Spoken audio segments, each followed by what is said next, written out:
Oi, Lia! Oi, Leila, e sejam bem-vindos ao podcast Parentalidades. Hoje o nosso tema é famílias e escolas em tempos de quarentena. Para falar sobre o assunto, a gente tem hoje a Mariana Boschi, mais conhecida como Mana.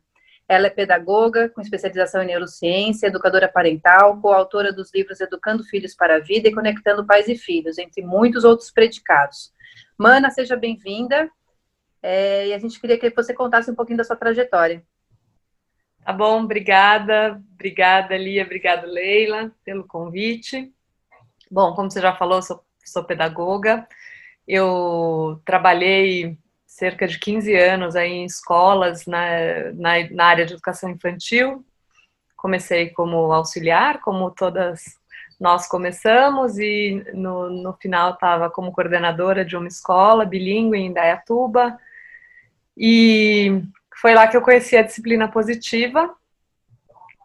Comecei a estudar e a me aprofundar nisso para a minha própria comunidade, no caso ali a escola, para orientar os pais, para ajudar os professores com ferramentas positivas em sala de aula, e no fim acabei me encantando tanto com essa abordagem, e há 2 anos e meio eu trabalho exclusivamente com isso, orientando pais e dando muita formação de professores também dentro dessa linha de respeito e empatia com as crianças.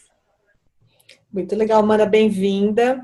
E aqui estamos nós, né? Prestes a começar o segundo semestre de 2020, o segundo semestre escolar, que deve começar online ainda, né? De um lado, a gente tem as famílias e as escolas mais apropriadas desse processo, entendendo o que funcionou, o que precisou ser alterado, né, para o bem tanto da escola quanto da família, e principalmente das crianças. Mas aí a gente pode viver também uma situação de um recomeço desanimado, né? As aulas voltam, mas a escola ainda não pode ser aquela escola da lembrança dos nossos filhos, daquelas relações escolares tão valiosas, tão importantes para a vida deles, para a formação deles, né? Acho que todo mundo tinha esperança lá no começo dessa pandemia, que agora em agosto as coisas poderiam já estar voltando para os seus eixos, né? Seus eixos ditos normais. Para os alunos, a aula online pode ter já saído do campo da novidade interessante. E aí agora é isso, é mais do mesmo, né? Como que a gente pode motivar os nossos filhos e os nossos alunos, né? Tem muitos educadores ouvindo a gente, nesse cenário. É uma pergunta complexa, né, Leila? Assim, essa questão da motivação é super importante, porque a gente tem 2 coisas que nos levam a aprender: necessidade e interesse. São os 2 fatores que levam o ser humano a aprender alguma coisa nova, né? No caso, a escola em si, mesmo no modelo presencial, já estava carente de uma reformulação no currículo, né? Esse foco muito na informação já está um pouco defasado, um pouco, para não dizer muito, né? Já está, assim, fora da realidade do século XXI.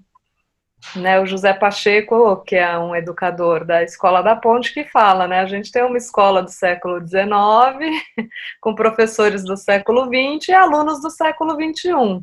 Sim. E aí, esse modelo já não estava atendendo essa geração. Quando a gente vai para o online, usando a plataforma online apenas como um instrumento de entregar a mesma coisa que se entregava na sala de aula, isso fica mais complicado, porque já estava desinteressante lá na sala de aula. Aí eu venho para o online, onde eu não tenho interação. Eu perdi toda a graça da escola, né? Não tenho os meus amigos, porque eu fico no mudo. Eles devem estar inventando coisas incríveis para brincar entre si, né? Códigos, piscadinha. Deve ter muita coisa rolando no chat privado, né? Um manda mensagem para o outro só. Fico imaginando, porque a criatividade deles supera, né? O que a gente pode prever. Então, essa questão de como motivar, né? Eu acho que a gente tem que partir para nós pais. Vou falar primeiro do lado dos pais. Dar um pouco de espaço, talvez, para esses jovens ou para essas crianças, de uma certa... de um olhar empático, que a gente possa dizer para eles, eu sei que isso está difícil, a gente está todo mundo aprendendo junto, e vamos decidir aí onde que a gente vai pôr a nossa energia. Porque é irreal, né? Assim, jogar neles uma expectativa de que eles vão dar conta de aprender sozinho tudo aquilo tudo que eles faziam na escola, em casa só assistindo um vídeo, né? Por exemplo. E com os pais trabalhando, né, não conseguindo estar ali dando o apoio, que às vezes é necessário dependendo da idade, é uma situação que é difícil para todo mundo mesmo. Ainda mais porque na maioria das escolas pouco se pratica a aprendizagem ativa. Eles são muito passivos na escola. Eles são ouvintes. Eles sentam lá e tem que ficar ouvindo. Né? Ele pode fazer pergunta, às vezes tem um trabalho em grupo, alguma coisa assim, mas na verdade é um modelo ainda que trata o aluno de uma forma muito pouco ativa. Estou falando de maneira genérica, na maioria das escolas que a gente conhece o modelo que trabalha, que é a mesma que você frequentou, que é a mesma que a Lia frequentou, que é a mesma que eu frequentei, provavelmente. Sim. Né? Então, aí eles vão para casa e eles têm que ser ativos no processo de aprendizagem deles. Eles saíram de um lugar e estão entrando em outro sem ter tido nenhuma prática dessa habilidade. E aí vem um monte de cobrança, vem um monte, né? Daí os pais querem que também precisam trabalhar, então querem que a escola coloque mais carga horária e que dê mais tarefa para mantê-los ocupados. Então eu acho que seria muito saudável para os pais que estiverem ouvindo pensar um pouco e falar assim, nossa, deixa eu aliviar um pouco, não é no sentido de facilitar, não é assim, isso é muito difícil mesmo, né? Então, tá bom, não dá para fazer tudo, vamos escolher, aprender a fazer escolhas, é um ano que a gente está passando e que talvez eles aprendam outras habilidades nisso, até a gente faz isso, né? Prioridades. Então, qual que é a prioridade? O que você... prioridade é passar de ano? É fazer... Tá bom. Você vai ter que ser 10 em tudo? Não, ninguém é 10 em tudo na vida. Ninguém é 10 em tudo. Então, na escola, tudo bem se eu não for 10 em tudo? Tudo bem também, né? Dá um desconto, digamos assim. E tá junto. O que você precisa? Vamos dar mais esse caráter, em vez de um caráter de cobrança, um caráter de tô junto com você, vamos escolher junto? Tudo bem, eu fazia isso na faculdade, eu não fazia todos os trabalhos que eu já trabalhava, e eu fazia aquelas contas, aqui eu já passei, ali essa matéria não me interessa muito, a gente faz isso, então é uma habilidade também de escolha, de prioridade. Então, eu vejo dessa forma, e quando o filho entender que o pai está junto, e que ele entende o lado dele, ele tende até a colaborar mais.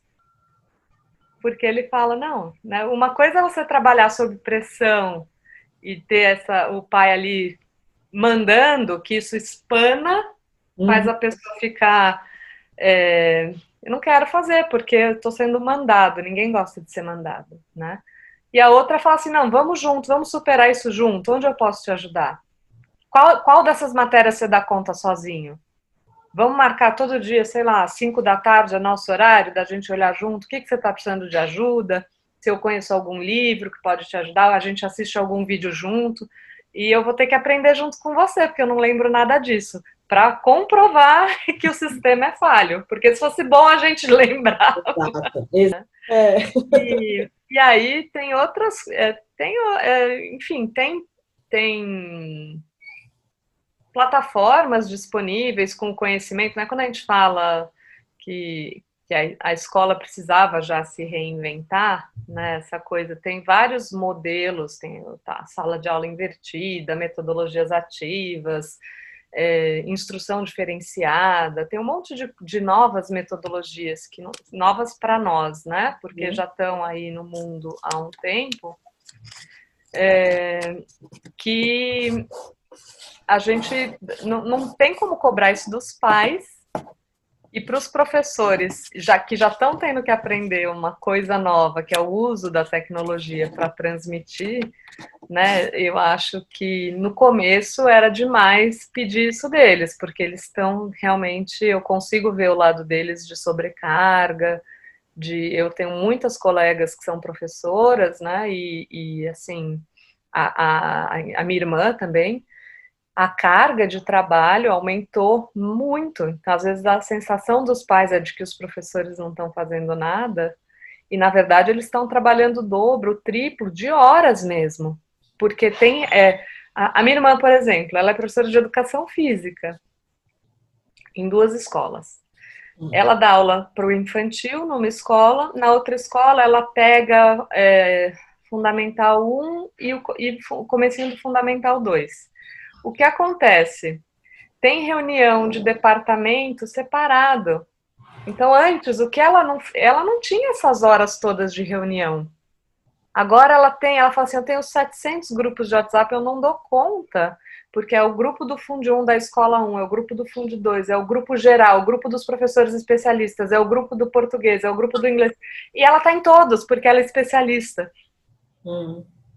Né? Então, assim, ela falou, eu tô surtada, e ela tem 3 filhos, e ela tem um marido que está trabalhando também o dobro, porque está em casa. Parece que é tudo mais cômodo, mas meu marido não sai do escritório.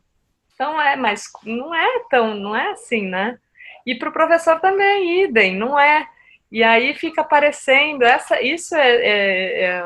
fica parecendo que o professor está trabalhando pouco, porque ele só está dando meia hora de aula online, quando na escola ele trabalhava das 7 à 1, e não é verdade, assim, né? E se ele der a carga horária integral dele online, que é aluno que vai aguentar?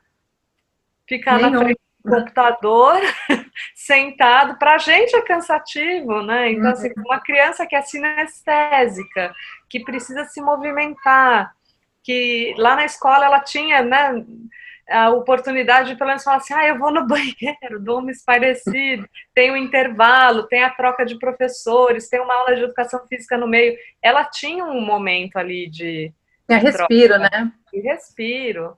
Então, eu não respondi nessa pergunta, como motivar? Respondeu. A pergunta de $1 milhão.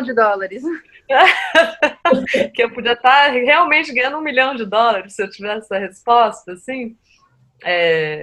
Eu acho, e eu já falei isso algumas vezes em outras oportunidades que eu fui convidada para falar sobre esse tema, que a gente devia estar focando, professores e pais, nesse tempo, na conexão.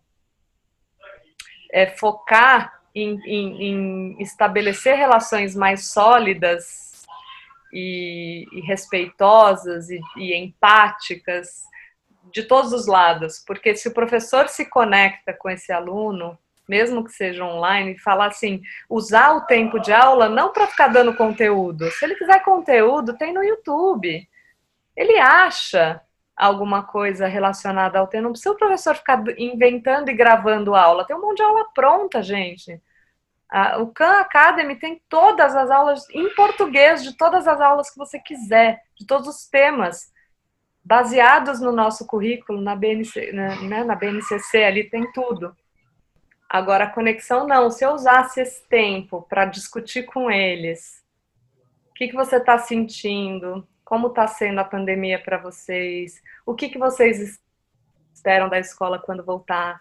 e perguntar para eles, né? Como vocês acham que a aula pode funcionar melhor? O que funcionaria para você?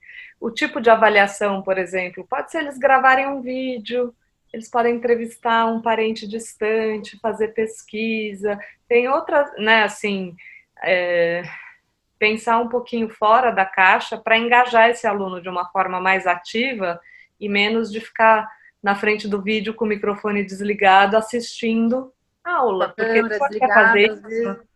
ele põe no YouTube em velocidade 2 de um cara que vai ter recursos lá, vai ter vídeo com recursos, com não sei o que, ele vai aproveitar melhor. E aí essa hora de aula fica uma hora de interagir com os amigos, de tirar dúvida, sei lá, eu pensaria nesse sentido aí para os professores.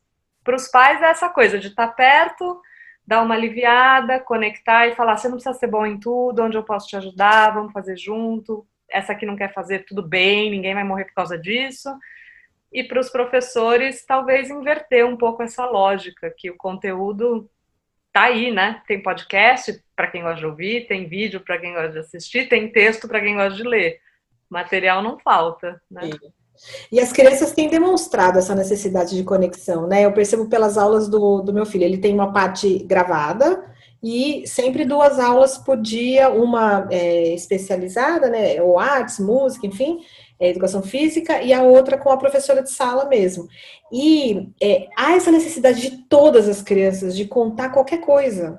De se conectar não só com a professora, mas com os amigos também. Porque às vezes fala assim, eu quero falar uma coisa, mas é pro fulano.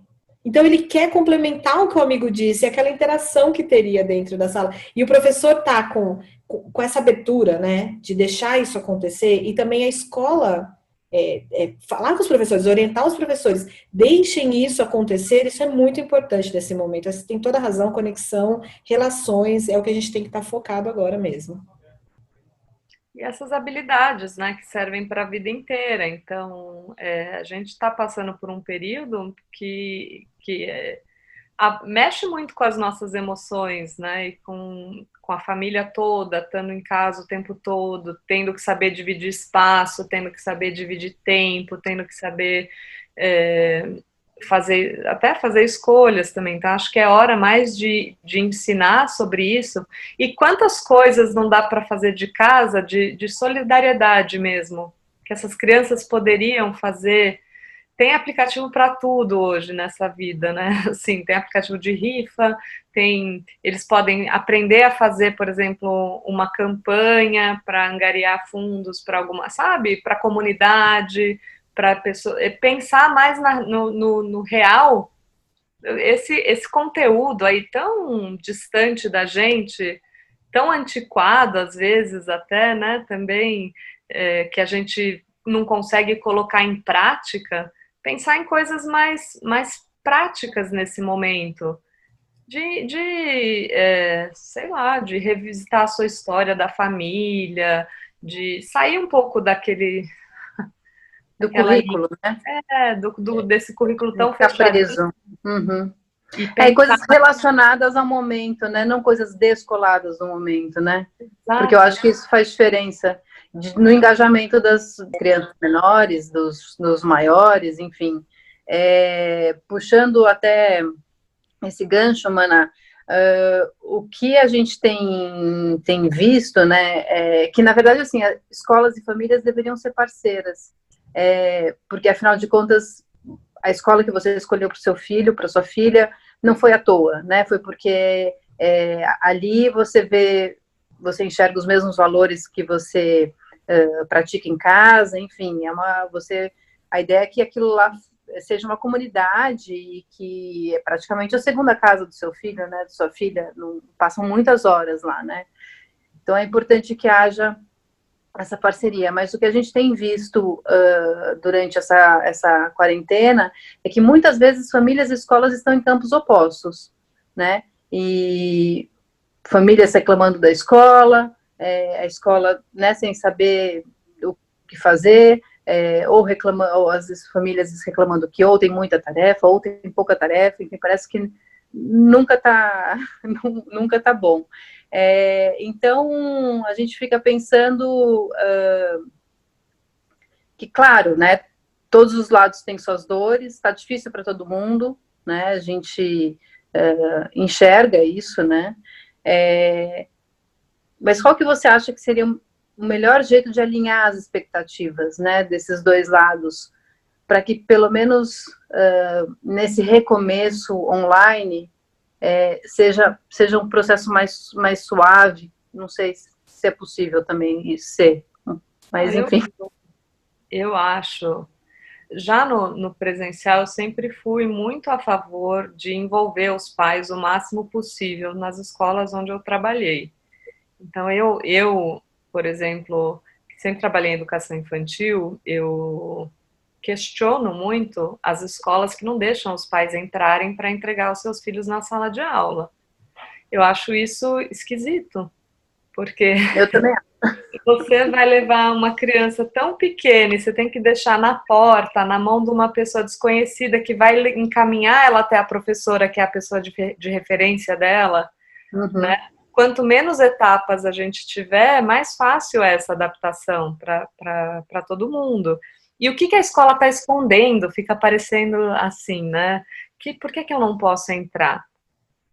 A escola tem que ser um espaço que é aberto. Eu concordo em tudo que você falou, que a gente tem que ser parceiro, né? Então, eu gostava de envolver os pais nas organizações de eventos, por exemplo, porque quando no primeiro ano que eu fui coordenadora, os pais vinham com reclamações do tipo, o ingresso da festa junina é muito caro, isso é um absurdo, a gente já paga tanto de escola. Então vamos fazer um comitê, vocês organizam, vocês vão ver quanto custa uma festa junina.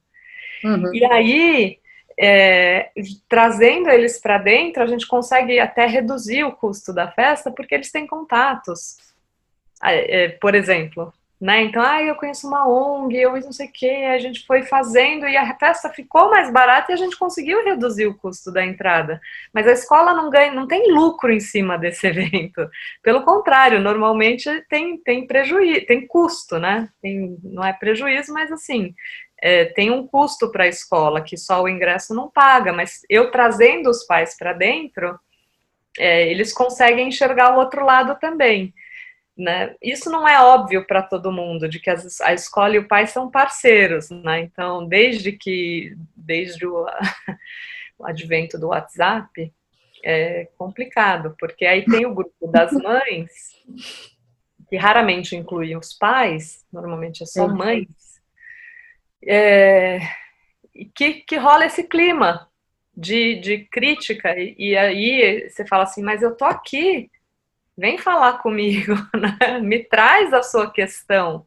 Eu tô de portas abertas. E às vezes vinha uma mãe querendo dizer que estava junto, e na verdade era uma fofoca, né? Ela não se posiciona no grupo do WhatsApp para dizer, não é bem assim, tentem ver o lado da escola, e ela traz para mim como tá todo mundo no grupo falando isso.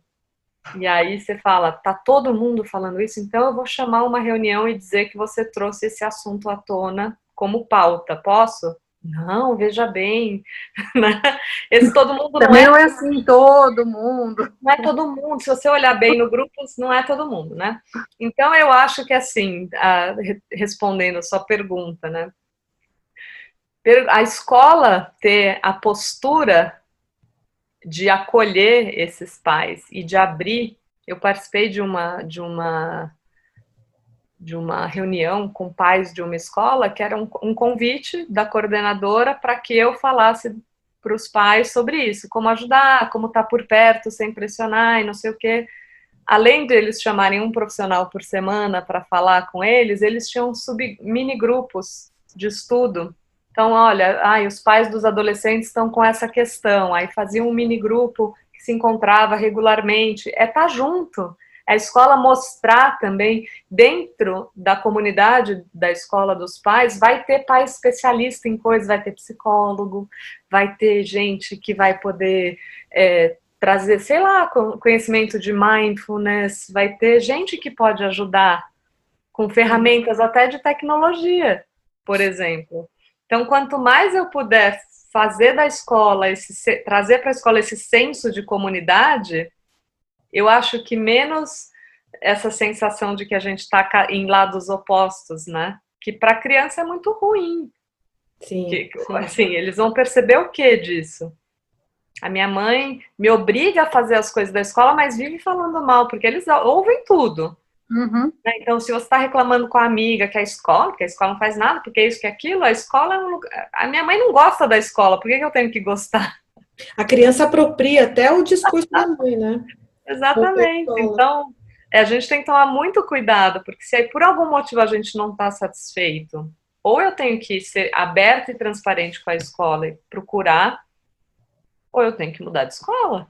Sim. Se eu não sinto segurança em quem está do outro lado, né, se é uma possibilidade de mudar da escola, eu digo isso porque agora eu moro no interior e eu sei que tem algumas cidades que não tem opção, né, assim, se só tem uma escola pública e se tem uma particular, é uma, né, então, cidades muito pequenas. Então, assim, se você realmente vem de um contexto em que você tem abundâncias de escolas de opção, como é São Paulo, como são as grandes cidades, muda de escola. Se não, cara, você tem que ir lá e conversar. Você tem que, esse diálogo tem que estar, e as escolas têm que estar de braço aberto para receber, né?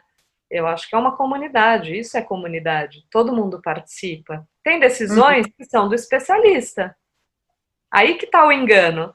A escola, às vezes, deixa o pai decidir coisa que não devia estar decidindo.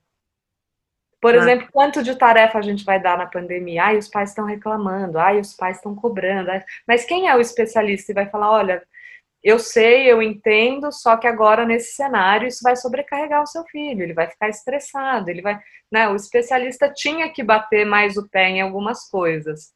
Também entendo o lado das escolas particulares que estão perdendo aluno, então tem que agradar o pai, tem que ceder daqui, ceder dali. Mas é complexo.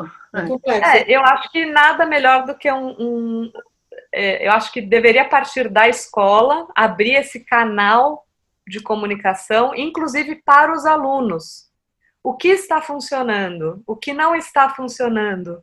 Como você gostaria que fosse? Não estou dizendo que eu vou poder acatar todas as sugestões, mas isso vai me trazer luz para coisas que talvez agrade um número maior de pessoas.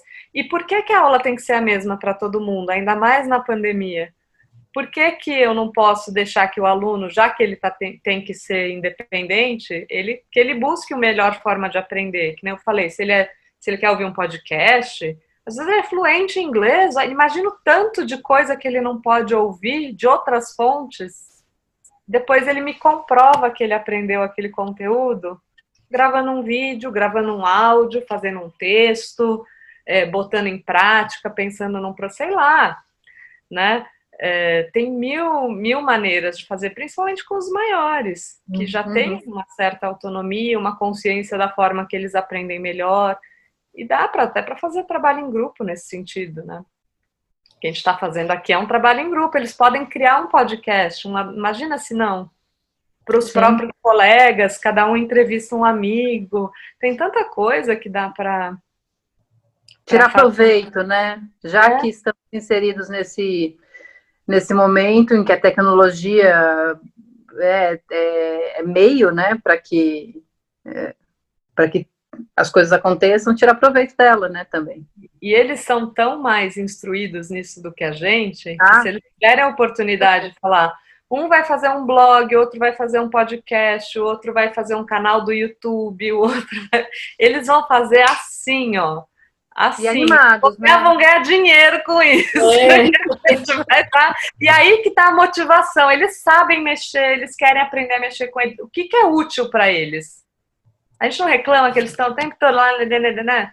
Então tá num aparelhinho lá que faz edição de vídeo. A gente que trabalha com isso, eu sou louca para ter alguém que edite meus vídeos, que edite meu podcast, que faça uma coisa legal de edição e não sei o quê, né? Assim, esses caras têm tudo para ser muito bons nisso, aprender muito rápido o uso dessas tecnologias e ter dava para aproveitar muito esse potencial deles.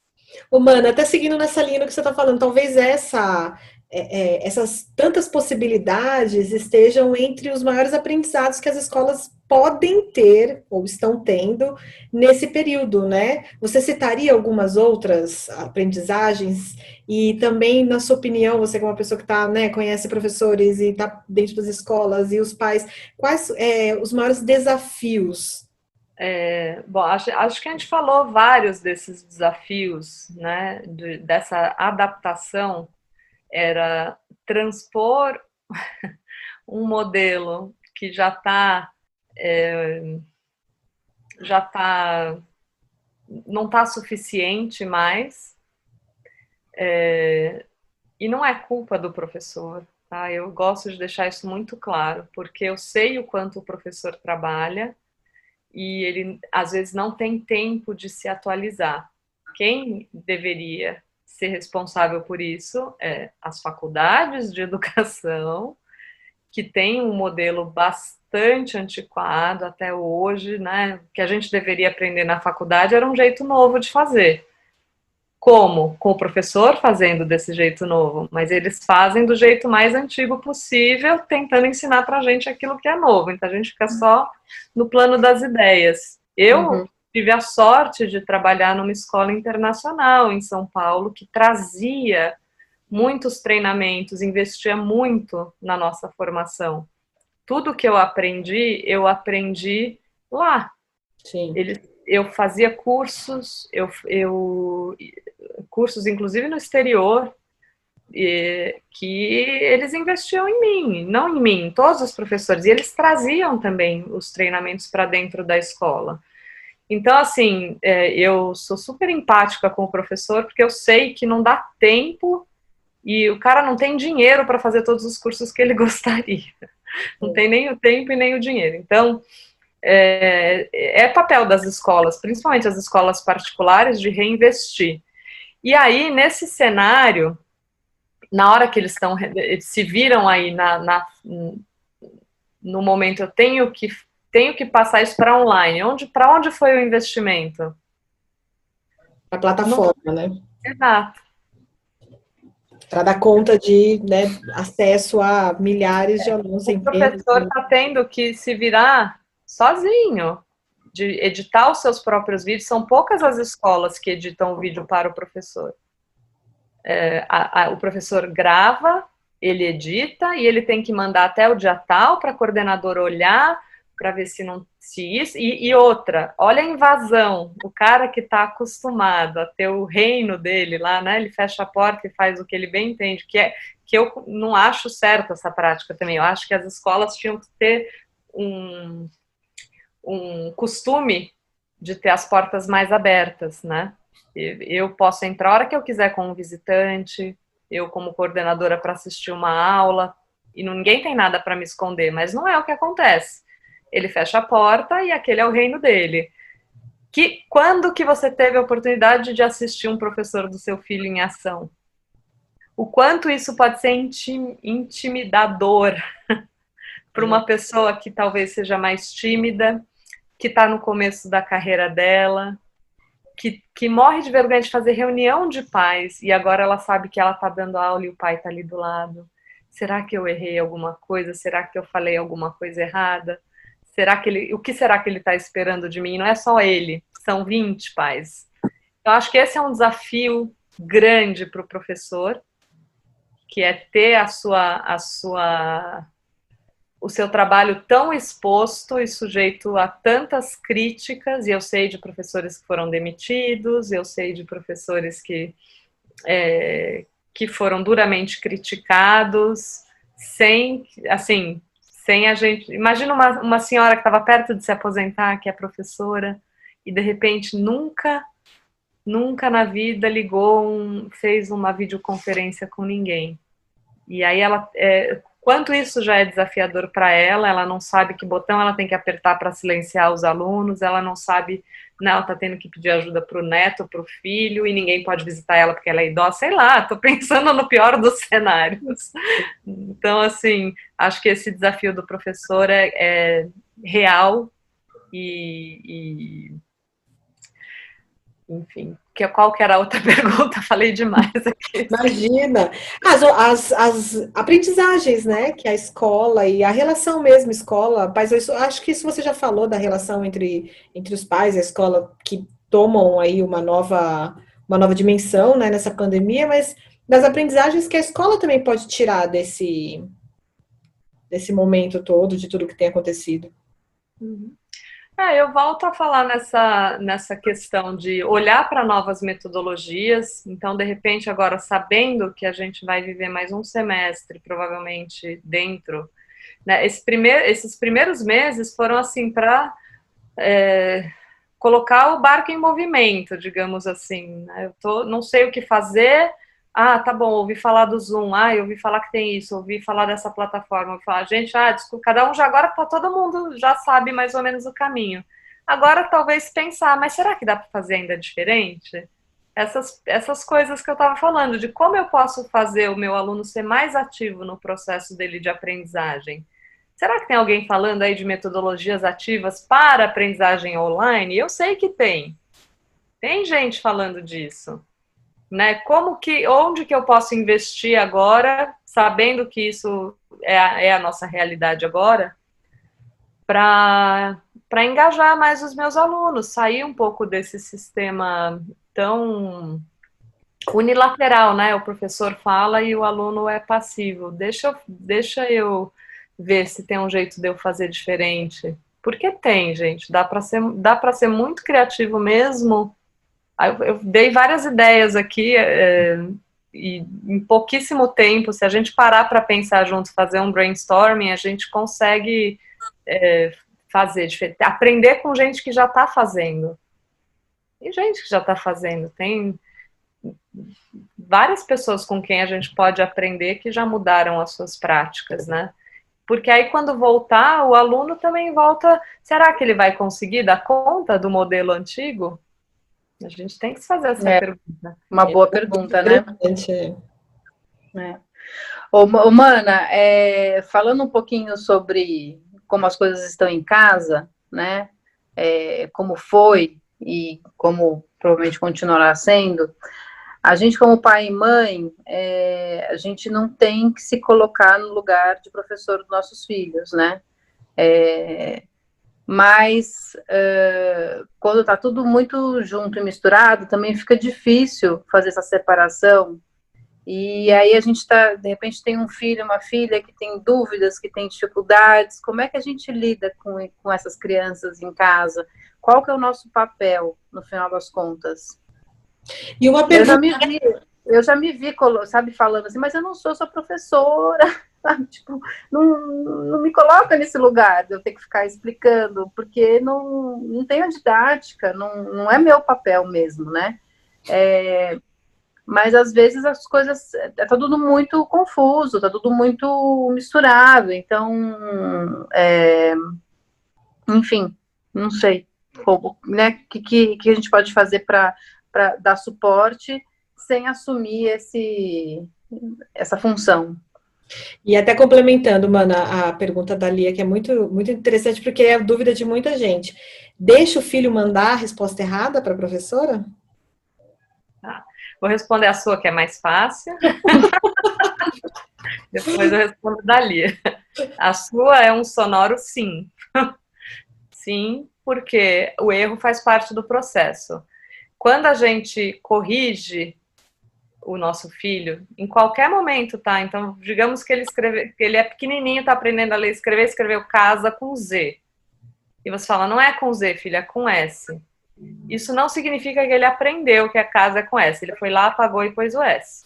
Uhum. Ele não entendeu por que é com S, ele não perguntou, ele não... Você também não explicou. Ele corrigiu, a professora vê que está com S, ainda mais online, se foi pelo computador, ela não vai nem ter a chance de ver que ele apagou. Então, assim, o erro é parte do processo. E para o professor, é importante ele ver o processo para, de fato, saber onde ele precisa fazer a intervenção. Então, no caso do processo de alfabetização, é importantíssimo eu ver a hipótese dessa criança. Em que momento da alfabetização ela está, que tipo de hipóteses ela tem, para eu fazer. Mesma coisa, então, quando uma criança fala, a gente está aprendendo sobre o sistema solar, e a criança está com a hipótese de que o Sol gira em torno da Terra, porque ele se mexe assim, se a gente responde, né, a gente corrige de alguma forma a resposta, ou olha aqui no livro, vê lá, não significa que ele entendeu. E aí eu não consigo verificar, como professora, não consigo verificar essas hipóteses erradas que eles têm para eu poder fazer uma intervenção mais pontual com relação ao que eles estão aprendendo. Então, deixa mandar errado? Deixa. Acho que isso tira um peso das costas de muitos pais que estão nessa questão da que a Lia trouxe, né? Eu não sou professora, mas eu tenho que dar um apoio, o que eu faço? Mas essa dúvida já existia na lição de casa, né? Exatamente. Ela não é nova, porque, enfim, é isso. Se você está perto na lição de casa, se você tem como acompanhar e etc., e você vê que está errado, você intervém, não intervém? Então, assim, essa dúvida surge já há muito tempo, né? Mesmo na relação presencial. Eu acho que, mas o EAD, vamos chamar de EAD, né? Ele potencializou isso. Sim, porque a gente ficou muito perdido no nosso papel, né? No primeiro momento, e até agora, enfim. Até tem gente que chama de homeschooling, eu falo, não, isso não é homeschooling. Não é. Homeschooling é uma escolha. Quem faz homeschooling faz porque quer se envolver e vai fazer, né, abre mão de outras coisas para educar os seus filhos em casa. É outro processo. Isso não é homeschooling. Mas mesmo na lição de casa eu falava isso. Eu falava, não é para... assim, se o seu filho pergunta, é uma coisa. Você vai olhar a lição. Tá errado, tá errado. Se você observar, ou você está acompanhando a lição e você está vendo, ou você está percebendo que ele está fazendo de qualquer jeito, está fazendo rápido, ou que ele tem um comportamento consistente ali com algum conteúdo, eu falaria com o professor. Né? Eu teria essa conversa assim, olha, eu tô percebendo que quando ele faz a lição tal, ele sempre erra isso, parece que esse conteúdo ele não assimilou direito, como eu posso ajudar? Por exemplo, né? Perguntar para quem está do outro lado, de novo, ter essa relação aberta e transparente com a escola de parceria. Eu estou percebendo que o meu filho está com muita dificuldade em matemática e eu não estou sabendo como ajudar. Vocês têm alguma ideia do que eu possa fazer? Porque se eu estou falando de uma criança pequenininha, que não sabe ainda reconhecer número, se ela não está fazendo equivalência 1 para 1, sei lá, né? Eu estou falando, eu vou dar algumas dicas. Se eu estou falando de uma criança maior, que não está entendendo equação, eu vou ter que dar outro tipo de dica, né?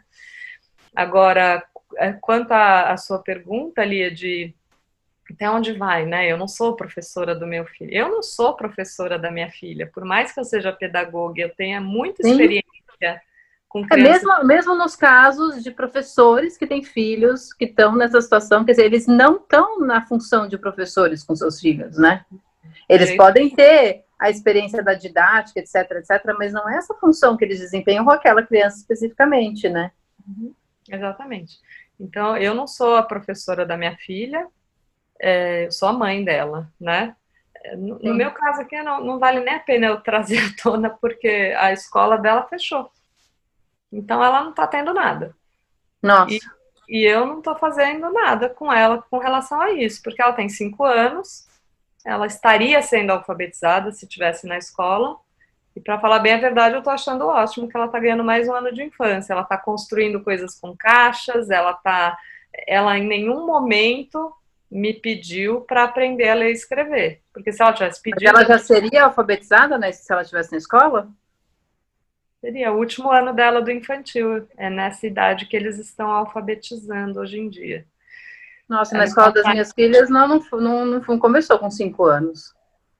Mas talvez as suas... não, minha filha é do 2º semestre. Meu filho também foi no último ano da educação infantil. Começa no pré, né? Antigamente, a gente alfabetizava na primeira série. Hoje, o 1º ano é o nosso antigo pré. Sim. Então, mas as crianças, não sei, né, na escola das meninas começam no primeiro. No G5, coisas muito sutis e suaves, o tipo deles começarem a identificar o próprio nome. E aí depois identificar o nome dos colegas. Maravilhoso. Mas não é uma alfabetização. E aí no primeiro ano, né, com 6 anos, eles começam a alfabetização formal. Mas enfim, acho que pode ser uma exceção à regra. Como era antigamente, a escola manteve, provavelmente é uma escola que dá continuidade. A escola da minha filha era uma escola só de infantil. Uhum. E aí o que acontece, por mais que eles quisessem manter esse esquema, na hora que ela vai para o primeiro ano numa escola, nas outras escolas da cidade, que são poucas... Já teria que estar num estágio X, né? Chega lá e não sabe ler e escrever e todos os outros sabem. É complicado, mas enfim. A sua pergunta é até que ponto, né? Como que eu posso ajudar mais? Sim. Eu acho que além de estabelecer esse contato com a escola, perguntando como eu posso ajudar, né? O que vocês sugerem? Porque a minha opinião pode ser um pouco diferente da deles, de até que ponto você pode fazer essa intervenção, ou do que eles esperam que os pais façam de intervenção. Mas também de ter um diálogo muito tranquilo, honesto e transparente com o seu filho, eu também não sei. Vamos aprender junto? Vamos pesquisar. Assim, olha, eu quero te ajudar e eu não. Qual que é a sua profissão, Lia? Eu sou originalmente jornalista, que nem a Leila. Tá bom.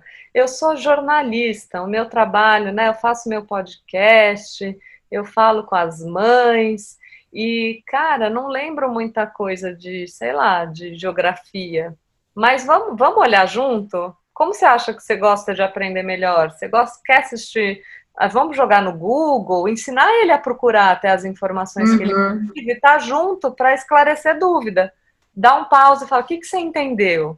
Será que já dá para responder aquele questionário da escola? É mais assim de ajudar, de apoio e de ajudar ele a entender o processo dele de aprendizagem. Eu acho que a gente, nesse momento em que a gente gostaria que eles fossem mais autônomos e mais ativos no processo de aprendizagem, a gente tem que ajudar eles a perceberem isso, chama metacognição, né? Repensar sobre a sua forma de aprender. Então, ajudar ele nisso. Como você sabe como você aprende melhor? Eu sei que eu aprendo melhor se eu não posso só ficar parado olhando, porque a minha cabeça começa a viajar. Então, eu desde a escola e até hoje, eu estou sempre anotando. Eu anotava tudo, freneticamente. Não é porque eu precisava daquelas anotações, é porque aquilo me mantinha focada. Tem gente que precisa rabiscar. Tem gente que consegue aprender ouvindo música. Eu não consigo, eu me distraio. Mas tem gente que consegue e tá tudo bem. E eu pensar sobre isso me dá autonomia também para hoje, quando eu chego num lugar e, por incrível que pareça, normalmente nas coisas de educação, eu sou a única que leva um computador, porque o professor ainda leva o caderno. Eu já procuro um lugar que tem tomada, eu já procuro um lugar que eu possa ficar em pé, porque eu tô aqui sentada na cama de perna cruzada de índio. Eu adoro sentar no chão. Então, eu sei que eu fico mais confortável sentada no chão de perna de índio cruzada. E a gente aprende melhor quando a gente se sente melhor. Então, falar para a criança, tem que sentar assim, tem que sentar assado, põe o pé no chão, segura a caneta assim, sabe? É tanta coisa para ela pensar que a última coisa que ela vai pensar é no que ela tem que aprender. Porque ela tem que agradar já aquele adulto que falou que ela tem que ficar quieta, que ela não pode nem rabiscar. Eu já tive uma aluna que falou, uma aluna assim, adulta, né, que falou assim, nossa, eu lembro, eu ficava rabiscando, eu já fui expulsa da sala porque eu estava desenhando. Só que eu aprendo assim. Eu não estava desenhando, não era desrespeitoso o que eu estava fazendo, era simplesmente... Não estava distraída, né? Ela não estava distraída, aquilo ajuda ela a aprender, cada pessoa aprende de um jeito. Então, a gente saber disso é muito bom. Porque quando eu chego na faculdade, que eu tenho essa autonomia, né, já falei, tudo bem se eu sentar no chão? Te incomoda se eu ficar andando lá no fundo? Porque eu sei que se eu ficar andando no meio da sala vai incomodar. Digamos que eu seja sinestésica e eu preciso me mexer para aprender. Eu não posso ficar fazendo assim na caneta, clac, clac, clac, clac, clac, clac, que incomoda, certo? Mas eu posso andar. Eu tenho que me observar e saber como é. E aí, se for o caso, pedir licença. Olha, eu vou ficar andando lá no fundo, mas é porque eu aprendo melhor assim. Imagina para uma criança com qualquer tipo de déficit de aprendizagem, se ela souber comunicar isso para aquele educador que está ali e dizer, olha, eu aprendo melhor se eu falo, se eu sento na bola, se eu me mexo, se...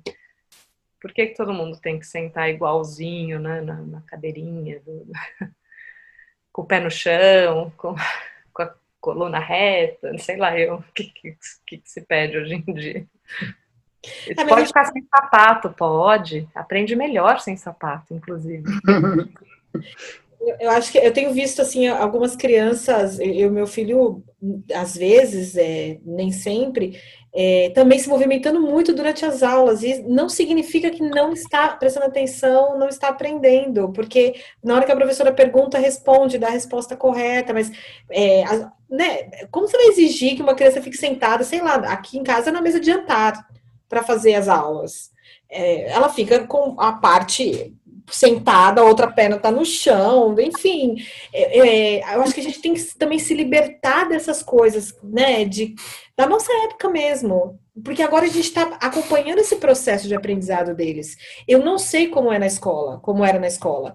Mas eu lembro que na minha época, sim, a gente tinha que ficar sentado bonitinho na carteira. Tinha um plastiquinho que a gente colocava na carteira para não sujar a carteira e blá blá blá. Como que é o processo na escola dele? Eu não sei lá, eu nunca vi uma aula lá, mas eu estou vendo aqui. E eu preciso, eu senti isso no começo, eu tenho que me libertar dessa tentativa minha de controlar a situação, porque é assim que ele está precisando ficar. Caso contrário, vai ser mais sofrido para ele. Uma coisa que já não é, né? Não tá agradável, tá preso em casa, não tá vendo os amigos, enfim. Acho que também tem muito da gente aí nessa equação, né, mana? Tem. Essa questão da expectativa é muito importante, de sair desse lugar de controle também que você falou. Né? Isso tem muito a ver com a disciplina positiva. A gente se colocar num lugar de parceiro. Não é que eu tenho que ser amigo do meu filho, não é isso. Né? A gente continua tendo um papel como educador, como pai e mãe, tem uma hierarquia, sim, tem coisas que a gente que decide, sim, mas a gente pode ser mais flexível, a gente pode olhar para o outro e entender a necessidade dele e ver até onde isso fere aquele meu, o que eu digo que é o meu não, né? Isso não pode, tem que ser assim, tá vindo da onde? Tem que ser assim mesmo ou me disseram que tem que ser assim? O que aconteceria se fosse diferente? Como isso me atrapalha? Ou como isso ajuda ele? Mais do que me atrapalha. É nesse sentido de eu poder... então, uma sala de aula onde tem muito controle não significa que há muita aprendizagem. Significa que há ordem. Sim. E ordem não significa necessariamente aprendizagem. Muito provavelmente não. Porque, como eu disse, eu mesma, se eu ficar quietinha, se eu não puder anotar, eu não vou aprender nada. Porque eu não aprendo só ouvindo. Quando eu só ouço, eu desconfio que eu tenho déficit no processamento auditivo, sinceramente. Porque eu não retenho nada daquilo que é só falado para mim. São os caminhos da aprendizagem, né? Você é especialista em neurociência, eu também tenho uma pós em neurociência, e é isso que falta às vezes falta na formação dos pedagogos. Entender como a aprendizagem ocorre e que não ocorre exatamente da mesma forma para todo mundo. Porque aí sim você consegue olhar uma criança que se movimenta um pouco mais, ou um adulto, enfim, e entender, tudo bem, é o jeito dela. Se não está incomodando a sala, então essa criança tem que sentar mais no fundo, para que ela possa se mexer ali e não incomode o restante dos alunos. Se fala nisso, né? Porque eu lembro na faculdade, né, já se falava das inteligências múltiplas, já tinha inclusão, então a gente estudou. Não dá nem para falar que estudou, gente. Foi um semestre sobre deficiências, sendo que 2 meses disso, 2 meses daquilo, 2 meses daquilo outro. Assim, não dá para falar que estudou. Só que falta a prática. Uma coisa é eu estudar sobre inteligências múltiplas e diferentes estilos de aprendizagem, outra coisa é esse professor que dá aula disso, de fato, respeitar os diferentes estilos de aprendizagem que tem naquela turma de 60 alunos. Porque não fazem isso. Eu consigo pensar em alternativas porque eu vi outras pessoas fazendo. Porque só de ler no livro não adianta. Você concorda? Então, quando aquele treinador que veio me ensinar metodologias ativas, ele usa a metodologia ativa para me ensinar, eu falo, nossa, acho que isso vai funcionar na minha sala. Eu posso fazer isso. Até online, eu fiz um curso online sobre a Escola da Ponte, e mesmo num curso online, ele conseguiu aplicar determinadas metodologias de forma que a gente tivesse uma participação ativa no processo de aprendizagem, mesmo sendo um grupo muito heterogêneo. Sabe que na Escola da Ponte não se divide as crianças por idade, né? Eles não acreditam nisso, é um questionamento até, né? Porque não garante uma homogeneidade só porque você põe todas as crianças de 5 anos na mesma turma. Porque tem a de 5 anos que nasceu em janeiro e a que nasceu em dezembro. Na verdade, elas têm 1 ano de diferença igual. Elas só têm 5 anos por pouquíssimo tempo que elas têm aquele, né? E mesmo que tivessem todas nascido no mesmo dia, na mesma hora, elas seriam diferentes, e teriam habilidades diferentes, e teriam necessidades diferentes.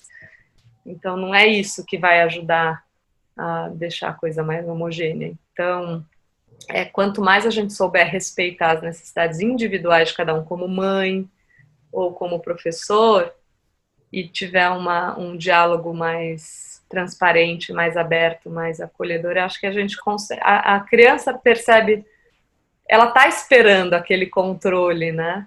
E às vezes a gente controla tanto que ela fica achando que a lição de casa é responsabilidade nossa. Por que você não fez a lição de casa? Minha mãe não me lembrou. Né? Não, a minha mãe não trouxe o trabalho, a minha mãe não pôs o estojo na minha mala. Então, a gente fica parecendo que a gente assume esse papel, né? Então, tem que ir soltando devagarzinho, né? Do dia para a noite, que você vai largar tudo na mão da criança. A Mariana falou, não, nós vai ensinar junto, faz junto. Fala, eu volto daqui a pouquinho, onde eu posso te ajudar, né? Eu confio em você, que se você precisar de mim, eu tô ali. Essas coisas, esse tipo de suporte, e perguntar para eles. Eu acho que eles talvez começarem a pensar, falar, ó, é o que tem para hoje, a gente vai ficar mais 6 meses online. Que professor que faz uma aula legal? O que você gosta? Vamos esquecer o conteúdo, porque, claro, alguns conteúdos são mais interessantes do que outros, né, e são mais legais. Mas, por que você gosta mais da aula desse do que da aula daquele? O que poderia funcionar? De que jeito? Tem escola que eu sei que faz pequenos grupos, em vez de fazer aula com todo mundo, junta grupos menores, que tem uma interação maior. Só que aí também a carga horária de aula, videoaula fica menor, porque esse professor tem que dar conta de todos os alunos em pequenos blocos. Então eles podem, e quando eles participam dessa decisão, a chance é de que eles colaborem mais, porque eles falaram, nossa, eu que escolhi fazer desse jeito, né? E também se sintam à vontade para dizer, não está funcionando, professor, e se a gente tentasse desse outro jeito? Porque ninguém sabe, esse caminho é novo para todo mundo. Então, acho que os maiores interessados são os próprios alunos, né? E às vezes acho que a gente peca, nós adultos, a gente está sempre falando das mães e dos professores e a gente esquece de perguntar para eles. A mãe quer que ele tenha a mesma carga horária, porque está pagando, porque precisa trabalhar, e eles precisam ficar ocupados. E eles, né? Na verdade, é isso que na verdade, o protagonismo, dar o protagonismo para a criança no seu processo de aprendizagem. Não tem nada a ver com deixar ele mandar em você. Tem gente que critica o protagonismo, essa história de criança tem que ser protagonista, quem manda. Mas porque confunde, né? Não confunde o termo, né? Protagonismo é a gente olhar para ele e tentar perceber o que ele precisa, que cada pessoa é uma.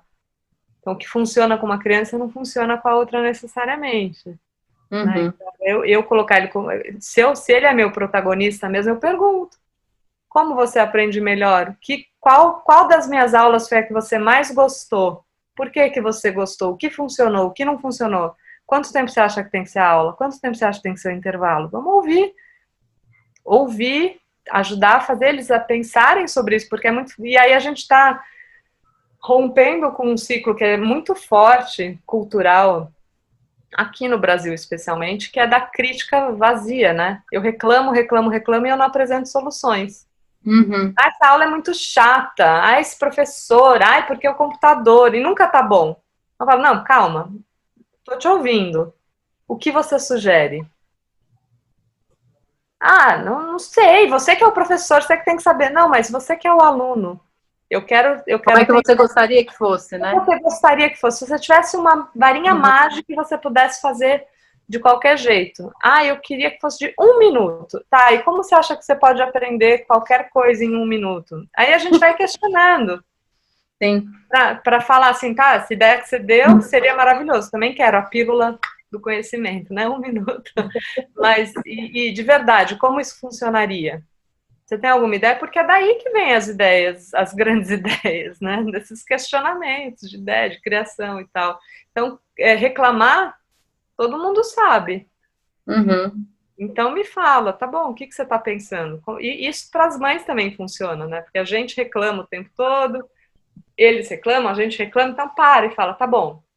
Não tá bom para você, não tá bom para mim. Como a gente gostaria que fosse? Deixa eu ouvir o seu lado, eu vou falar o meu e vamos chegar num caminho do meio aí que pode funcionar.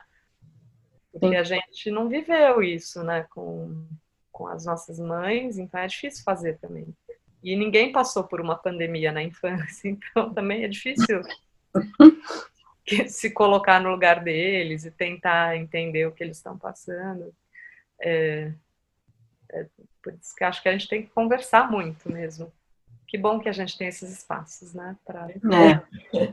Mana, Lia, eu queria repetir 2 frases que a Mana falou agora, e eu acho que essas 2 frases vão aliviar bastante o peso que a gente carrega, nós mães, nós professores, educadores, escolas,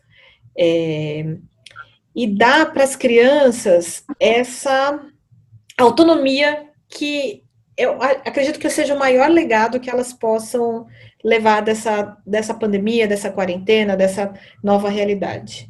Estou te ouvindo. O que você sugere?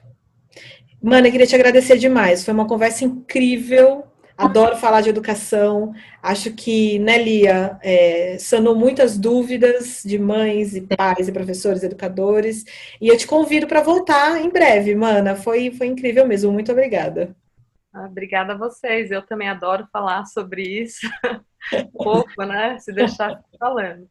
Mas eu adorei o convite, é sempre bom. Cada vez que a gente fala, vem ideias novas, né? Também a gente vai se apropriando mais do que a gente está vivendo até, né?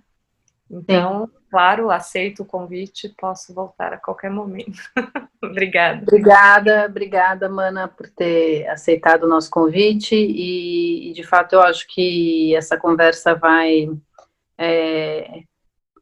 aliviar, enfim, me deu alguns insights aqui, porque eu, enfim, tenho dois modelos tenho filhas de 9 e 11, e tenho uma super autônoma, e outra um pouco mais que demanda, né,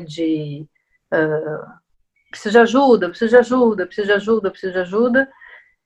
e aí, às vezes, é difícil você saber como lidar, né? Com que tipo de ajuda que você dá, até onde você vai, né? E às vezes você não está com esse tempo também né? Tem a cozinha para limpar, o quintal para varrer, a roupa para lavar.